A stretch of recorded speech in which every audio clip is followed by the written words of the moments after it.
Self-discipline is everything. And if you don't have it, I don't look at you right, because I know you're capable of more. It's not discipline so much for me. It's all on you. It's all on you. The self part is what's big. How do I decide if my inner voice is healthy or not, and how do I maintain it healthily? How can one tell if one's inner voice, judgment, or conscience is a healthy one and not a voice that is the result of an unhealthy mind due to past experiences? When you want to succeed as bad as you want to breathe, then you'll be successful. Most of you say you want to be successful, but you don't want it bad. You just kind of want it. My mother's favorite scripture is, and you've all heard it, faith is the substance of things hoped for and the evidence of things not seen. You got to believe in it, you got to trust in it, you got to let the power flow through the veins. The blood is real, the blood will push you the pump that you're getting in this place right now. It's going to take you up and over the top. But if you're not hungry, if you're not willing to get it, then you're going to starve, Because you're not hungry, you're going to starve. Because you're not willing, you're going to starve. Because you don't want it, only the hungry knows how to eat, only the hungry knows how to fight. You don't have time to step back, you've got to go over it.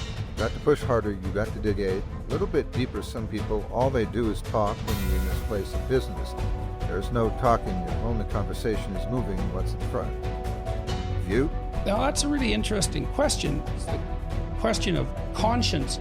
I continually frequently, let's say, or yearly, ask my personality class attendees if they heard the voice of conscience, if they had a feeling, an emotional state, let's say, or a voice that informed them when they had done something ethically wrong and that perhaps made them guilty as a consequence. And it was essentially a universal experience. That's the voice of society within, I suppose. That's one way of thinking about it. The Freudians would think about that as the voice of the superego.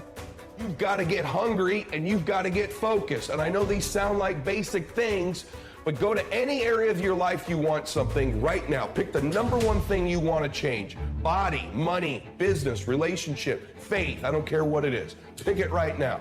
1 to 10, how hungry are you? How desperate are you?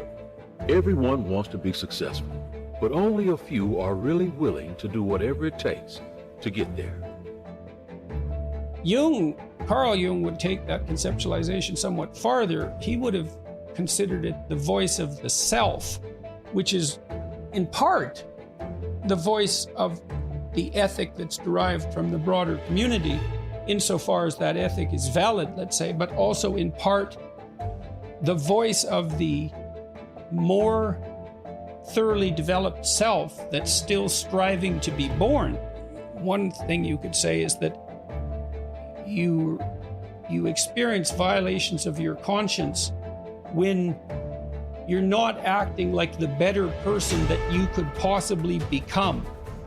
And so, to some degree, that's your higher self upbraiding you for failure to develop in the appropriate direction. And that seems to me to be a reasonable way of conceptualizing it. Now, the one question might be, how error-prone is your conscience, given that you're not omniscient? Having lived the life I've lived and seeing the other side, not being afraid to attack what was in front of me, has made me happy. My name is David Goggins. I created Goggins. Goggins is the guy that can take anything you put in front of him. You want to break my legs? So be it. I have a way of going to a place like I did in that race, where all the pain and suffering that they put on top of me and held me, I will reverse that pain and suffering, and I will take your soul. My job, what drove me, was I wanted you to go home that night after you beat the living shit out of me, and I smiled in your face.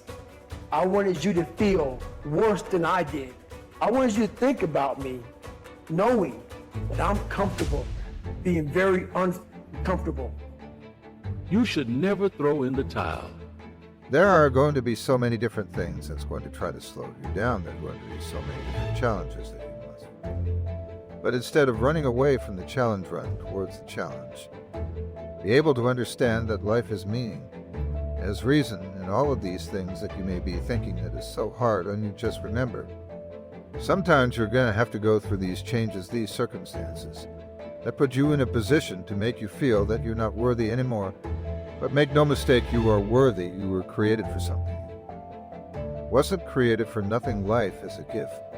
Faith is the substance of things hoped for.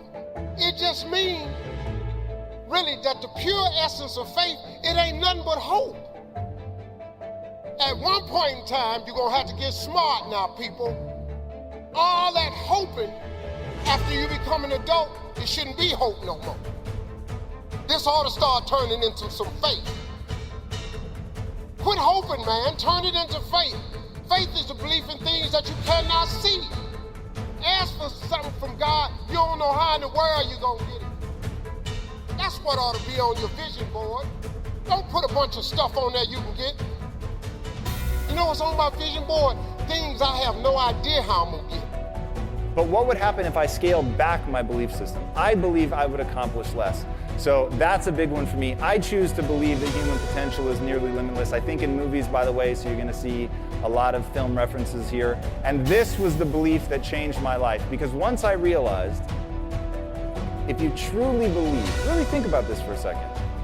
If you truly believe that human potential is limitless, how you decide to spend your time is a spiritual consideration. Because you can do anything. And when I look at Elon Musk, the man is gonna make us an interplanetary species. Like, that's crazy. But he's gonna do it because he had the audacity to believe that he could. And he's aiming his high-powered belief system at what he sees as being some of the world's biggest problems. Showing exactly what I mean when I say that once you believe that human potential is limitless, how you spend your time is a spiritual consideration. You feel like worrying and you're so concerned about other things. That doesn't necessarily concern you. Ask yourself, is it making you better? Is it taking you higher? Are you going further? Or are you just being complacent? Complacent and complaining and worrying and doing things that are not better for you, or you're going to realize that maybe just going up that mountain does take a little bit more work than just having something handed to you. You're going to be that person that realizes that if and when you get to the top of the mountain, and don't just stop there, you got to figure out another way to go even higher. I got $3 billion on my vision board. Why $3 billion? I don't know, more than one. What you gonna do with $3 billion? I have no idea. But when I get it, you will know I have it. Look, man, faith is the substance of things hoped for and the evidence of things not seen. Your imagination is the evidence of things not seen. You know why it's the evidence of things not seen? Because your imagination, you're the only one can see it. Nobody can see your imagination but you. But God places what He has for you in your imagination. Just complaining about it, have to realize that you don't have any other opportunities waiting for you. If you're not willing to work for the first opportunity that's been given to you, you don't have a lot of time left, so there's no reason to complain. If you're not even in a position to complain, you have to figure out that there has to be another idea about you, and you have to understand that there has to be something even greater and more challenging waiting for you. And if you're not willing to step outside of your comfort zone, if you're not willing to understand the principles and the possibilities that you have within yourself, then everything that you are thriving for, everything that you are hungry for, will soon come to an end. So whatever your business is going to be, make sure that it matters. And I'm going to tell you why that's going to make you a lot of money. All right, mind the gap. Here's the hard truth. You're not yet the person you need to be in order to achieve all the things you want to achieve. The great news is you're here because you realize that. Most people fight against that. You're here because you want to learn something. You're here because you're actually open. But what you have to figure out is, what is your kung fu? You have to figure out, what is that set of skills that I need to learn? And that's how, when asked, so I do an interview show. And at the end of the interview, I used to ask people, what do you think essentially is the meaning of life? I didn't use those words, but that was the gist. And in the beginning, I realized it was because I didn't know the answer for myself, and I wanted to hear what other people were going to say.